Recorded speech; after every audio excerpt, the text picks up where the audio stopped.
પોરબંદર સહિત રાજ્યભરના ખેડૂતો હવે ઓર્ગેનિક ખેતી તરફ વળ્યા છે, જેને કારણે અનાજની સાથે શાકભાજીની પણ માંગ વધી છે.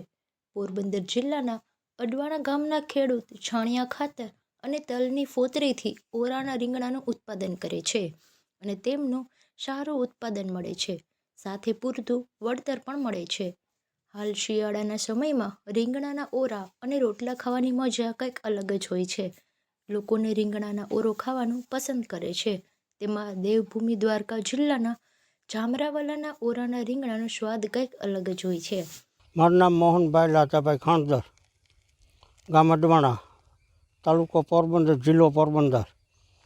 આ રીંગણાનું બી છે ને અમે હાથે બનાવીએ છીએ ને હાથે વાવેતર કરવા માટે આ છોડવો અને સારું રીંગણું હોય ને એને પકવીએ.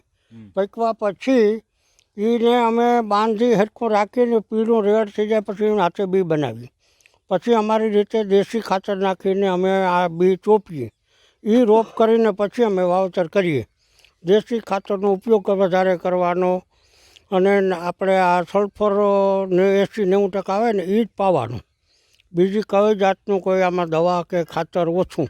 રીંગણાની મીઠાશો ઓર 70-80 રૂપિયાનો કિલો ભેગું જાય. ક્યાંયથી આ માણસો લેવા આવે ખાવા સારું.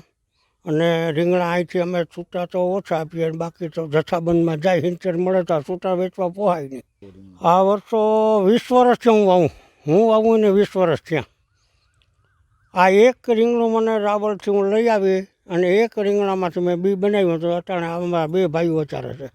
હાલ શિયાળાના સમયમાં તેમની સારી એવી માંગ જોવા મળે છે. પોરબંદરના અડવાણા ગામના ખેડૂતે રાવલના રીંગણાના બી લઈ અને તેમનું વાવેતર કર્યું છે. તેમાં છાણિયું ખાતર અને તલની ફોતરી નાખીને ઓરાના રીંગણાનું ઉત્પાદન કર્યા છે.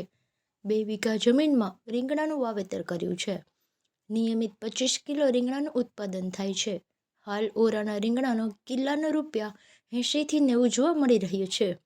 ઓરાના રીંગણાનું ઓગસ્ટથી ઉત્પાદન શરૂ થઈ જાય છે અને આખો શિયાળો રીંગણા દરમિયાન લોકો ઓરાના રીંગણાની માંગ જોવા મળી રહી છે. કાઠિયાવાડી લોકો ખાવાના શોખીન છે અને શિયાળાના સમયમાં રીંગણાની મોજ માણે છે, તો અડવાણાના રીંગણાની માંગ જોવા મળે છે.